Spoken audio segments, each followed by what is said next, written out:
जय जगन्नाथ फ्रेंड्स। आम ओडिया किचन आ गोटे फ्रेश एपिसोड को आपण मानक अनेक अनेक स्वागत। आज आसतु आम प्रस्तुत करवा माछ मसला। आशा रखुची आपण को वीडियोटी बहुत पसंद आसीबो। जदि पसंद आसे तो वीडियोटी को लाइक शेयर सब्सक्राइब करने को जमा भी भूलिबेनी।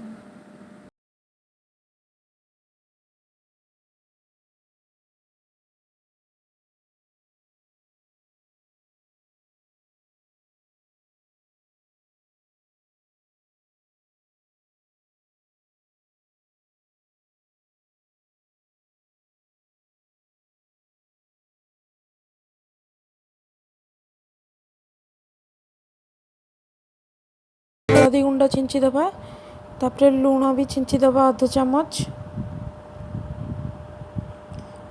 आ मुझे गोटे लेंबू नहीं काटिकी फाड़े लेंबू नहीं लेंबुड़ा चुपुड़ी दबा। लेंबू रस देले माछ जो आईसिणिया गंधा आईसिणिया गंध आसबनी।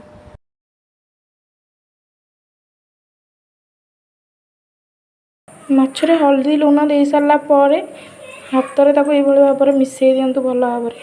प्रति जगार हलदी लुण लगे लेंबू रसटा भी सब जगार लगिपर। एबे देखो मुझे कड़े बसई देछि, 4 चामच सोरिष तेल दे देछि। तेल तातिला पर भल भाव में माछ गुड़िक तेल रे देदेबा।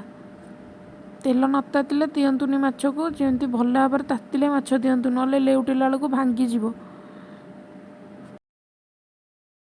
एबे आसतु मसला दिया माछ पाई आमे मसला प्रस्तुत करवा। ये देखो मुझे तेल दे देछि 2 चामच कड़ाई। तेल पे गरम हो गलानी।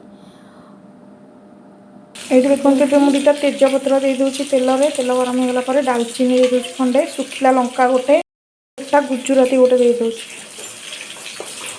भल भाव में भाजीदबा।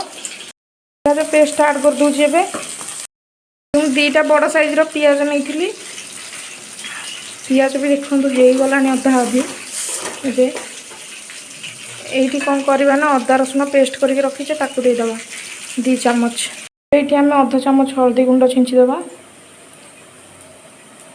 रेड चिली पाउडर देदेबा 1 चामच। जीरा पाउडर देदेबा आधा चामच। धनिया पाउडर 1 चामच देदेबा। ये सब को दे सारा पर भल भाव में मिसईदेबा।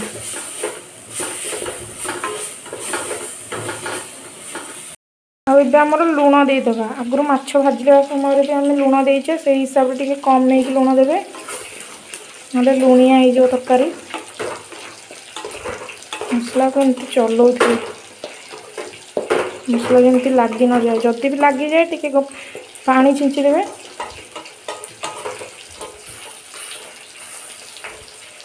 भल भाव में कषा छाड़ दिंतु 10-15 मिनट।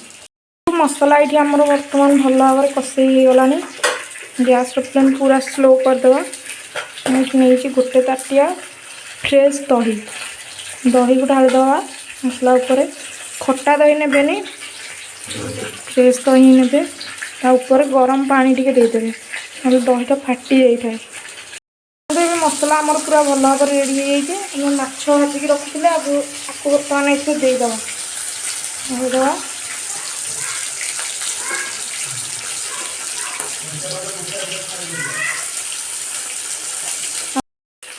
फिश करी मसला नहीं छिंची दौची।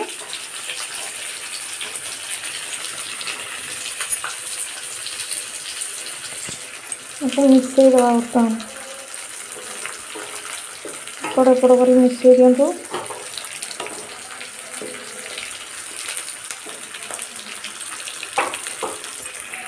चामच गरम मसला छिंची दूची। मो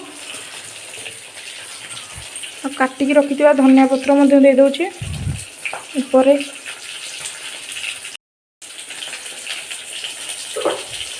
जो आम रेडी हो गला माछ मसला।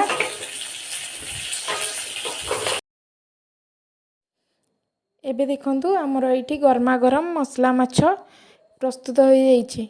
आशा करुँची वीडियोटी आपको भल लगी। तो आज रोची पुणी आसबि गोटे नुआ रेसिपी सहित।